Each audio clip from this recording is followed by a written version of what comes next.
Mukunda jewellers necklace Mela December 7 వరకు flat 9.9% VA offer ఈ నెల 7 వరకు అన్ని బ్రాంచుల్లో. సో అలాగే పురుషోత్తమరెడ్డి గారు, సో పరకాల ప్రభాకర్ గారు, సో ఈయన గురించి అందరికీ తెలిసిందే, ఈయనది హై ప్రొఫైల్. సో ఈయన మా తెలుగు పాపులర్ టీవీకి ఎంట్రీ ఇవ్వడం జరిగింది. సో ఇందులో ఆ ఇంటర్వ్యూలో ఒకానొక అంశం ఏంటి అని అంటే, ఆయన ఏమన్నారు, హై ప్రొఫైల్లో ఉండి కూడా అసలు అమరావతిలో ఎందుకు పెట్టుబడులు పెడుతున్నారు, అసలు అక్కడ ఏముందని చెప్పేసి ఆయన కొన్ని మాటలు మాట్లాడడం జరిగింది. కానీ ఏపీ సీఎం చంద్రబాబు నాయుడు గారు మాత్రం అక్కడ కొన్ని వేల కోట్ల పెట్టుబడులు వస్తున్నాయి, ఆల్రెడీ కొన్ని వాటికి శంకుస్థాపన కూడా చేశామనేటువంటి ఆయన చెప్తున్నారు ఆయన వర్షన్లో. సో కానీ ఇలా హై ప్రొఫైల్లో ఉన్నటువంటి పరకాల ప్రభాకర్ గారు ఈ రకంగా ఒక నెగిటివ్ కామెంట్స్ అనే చెప్పుకోవాలి. సో అమరావతికి సంబంధించి ఎందుకు అక్కడ పెట్టుబడులు పెడుతున్నారు అని, ఈ అంశాన్ని మనం ఏ విధంగా అర్థం చేసుకోవాలి, దీని గురించి మీరేమంటారు?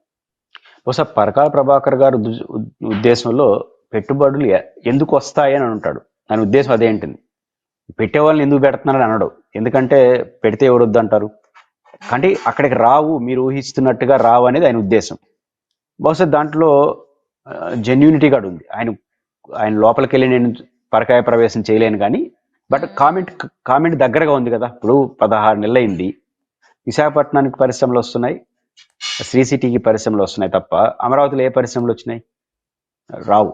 ఇప్పటివరకు శంకుస్థాపనలు జరిగిందంతా ఏంటివి, బ్యాంకర్స్ 25 బ్యాంకు ఎగ్జిక్యూటివ్ ఆఫీసులు ఉంటాయి, హెడ్ క్వార్టర్స్.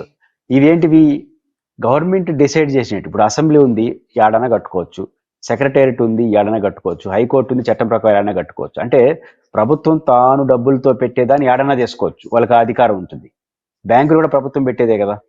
మనం పెట్టుబడులు అంటే ప్రైవేట్ రంగంలో, ఆ ప్రైవేట్ రంగంలో పెట్టుబడులు ఏమి అమరావతికి రావట్లేదు. దానికి కారణం ఏంటంటే ఇంకా అమరావతి రూపురేఖలు దాల్చలా. ఏది ప్రైవేటు భూమి, ఏది. ఇప్పుడు అమరావతి రైతులు 33,000 ఎకరాలు ఇచ్చిన వాళ్ళకి 1,00,000 ప్లాట్లు ఇవ్వాలి కదా, 3 ప్లాట్లు ఒక్కొక్క ఎకరా చొప్పున. అది ఎప్పుడు ఇస్తారు, తర్వాత బైఫర్కేషన్ ఎప్పుడు చేస్తారు, రోడ్లు అవన్నీ వేసి బైఫర్కేషన్ చేసి 1,00,000 ప్లాట్లు ప్లేస్ వాళ్ళకి చూపించాలి, ప్రభుత్వం ఆస్తి ఒకటి చూపించుకోవాలి, ఇంకా మిగిలిన ఆస్తిని ఈరోజు ప్రైవేట్ కంపెనీలు వాటికి వీటికి ఇవ్వాలి. ఇంకా బైఫర్కేషనే పూర్తి కాలేదు కదా, ఎట్లా వస్తాయి? రెండోది, ఏదైనా ప్రైవేట్ కంపెనీ ఎందుకు వస్తుంది, దేశ సేవ చేయడానికి రాదు, ప్రజాసేవ చేయడానికి అంతకన్నా రాదు. ఈ రోజు మనం 10 రూపాయలు పెడితే రేపు 20 రూపాయలు సంపాదించుకోబోదాం అనేవాళ్ళే ప్రైవేట్ కంపెనీ అంటే అర్థం. ఇప్పుడు కాబట్టి ఇప్పుడు అమరావతిలో పెడితే ఎట్లా దాన్ని సస్టైన్ అవుతారు? కాబట్టి ఈ అనుమానాలు ఉన్నాయి. కాబట్టి అమరావతికి పెట్టుబడులు ప్రైవేట్ రంగంలో, నేను పబ్లిక్ సెక్టార్లో ప్రభుత్వం ఏడనుకుంటే ఆడ పెట్టచ్చు, అందులో భాగంగా అమరావతిలో కూడా పెట్టచ్చు. బట్ ప్రైవేట్ సెక్టార్లో పెట్టుబడులు మాత్రం ఇప్పుడిప్పుడే అమరావతికి రావు. భవిష్యత్తులో ఇంకా అమరావతి రూపురేఖలు ఎలా ఉంటాయి అనే దాన్ని బట్టి ఆధారపడి ఉంటుంది. కానీ అదే బహుశా ప్రభాకర్ కూడా ఆడ ఏముందని ఇప్పుడిప్పుడే వస్తాయని అంచనాతో చెప్పుకుంటాడు.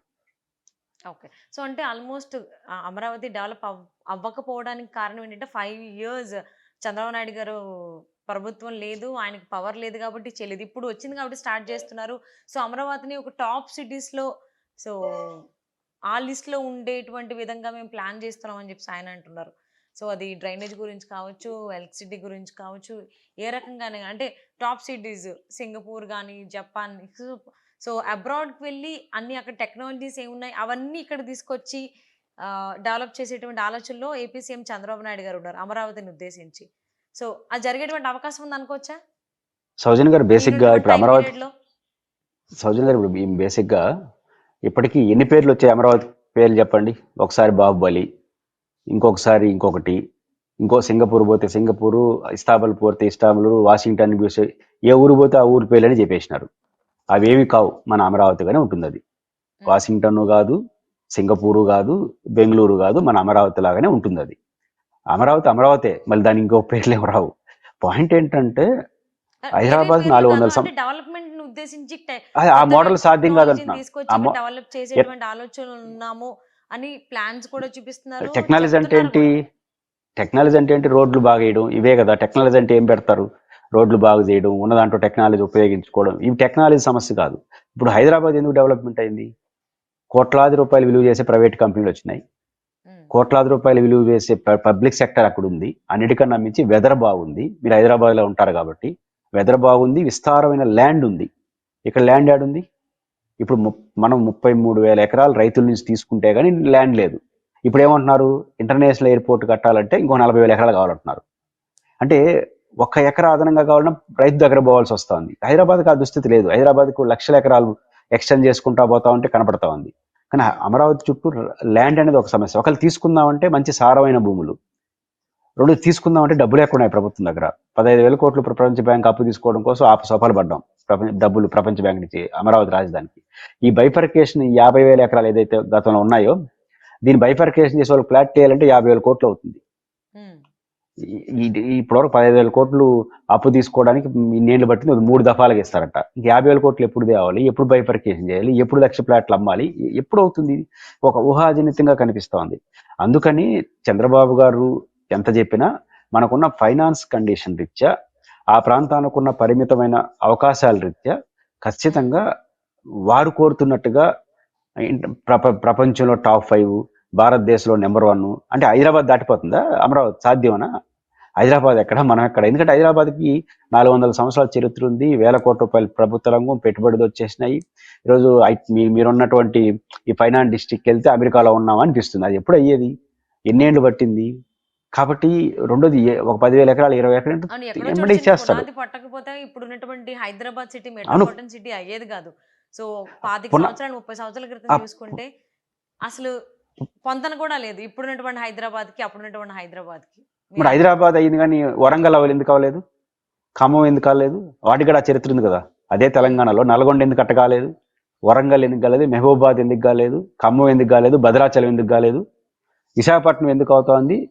తిరుపతి ఎందుకు అవుతోంది? విజయవాడ ఎందుకు అయ్యింది? గుంటూరు ఎందుకు అయింది? నేచురల్ అడ్వాంటేజ్ పట్టుకుంటాయి. విశాఖపట్నానికి నేచురల్ అడ్వాంటేజ్ ఉంది, తిరుపతికి నేచురల్ అడ్వాంటేజ్ ఉంది. నేచురల్ అడ్వాంటేజ్ లేని ప్రాంతంలో నువ్వు పరిశ్రమ యాడ్ నుంచి పెడతావు. ఇప్పుడు పరిశ్రమలో 10,000 ఎకరాలు కావాలండి, మీరు ఒక కంపెనీ పెడతారు, యాడ్ నుంచి ఇస్తారు? యాడుంది ప్రభుత్వం దగ్గర 10,000 ఎకరాలు? మళ్ళీ రైతుల దగ్గర పోవాలి, వాళ్ళకి డబ్బు కాంపన్సేషన్ ఎన్ని వేల కోట్లు ఇవ్వాలి. కాబట్టి ఈ పరిమితులు ఆ ప్రాంతానికి ఉన్నాయి. కాబట్టి మీరు హైదరాబాద్ని విశాఖపట్నం ఎట్లా ఊహించుకుంటారు? హైదరాబాద్కి 100 చరిత్రే కాదు. రెండింటికి కూడాను. సో అందుకే అంటున్నాను నెంబర్ 1 డెవలప్మెంట్ అవుతుందని అనుకోలేము, లేనంత మాత్రం డెవలప్మెంట్ అవ్వదని కూడా అనుకోలేము. ఒకటి డబ్బులు ఉండాలండి ప్రధానంగా. వెదర్ కావచ్చు, మేజర్ గా డబ్బులు ఉండాలి, రియాలిటీ ఉండాలి. ఇప్పుడు చైనా వాళ్ళు బాగా డబ్బులు ఉన్నాయి, వాళ్ళకి 2-3 సిటీలు కట్టేసి ఇప్పుడు దాన్ని ఏమంటున్నారు తెలుసా? గోస్ట్ సిటీలు అంటున్నారు. వాళ్ళ దగ్గర డబ్బులు ఉన్నాయి, కట్టేసినారు, కానీ జనం పోవట్లా.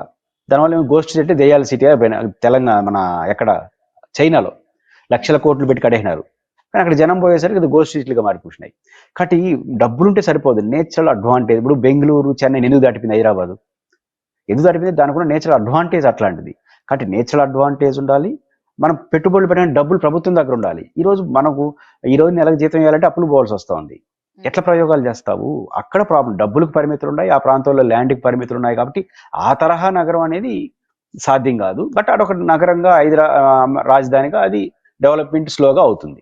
సో దేనికైనా సిచ్యువేషన్ డిమాండ్స్ అన్నీ కలిసి రావాలి, డెవలప్మెంట్ అవ్వాలి అని అంటే. సో ఏదేమైనా కానీ ఏపీ రాజధాని అమరావతి కూడా డెవలప్ అవ్వాలని చెప్పి ఆశిద్దామండి. థ్యాంక్ యూ సో మచ్ అండి.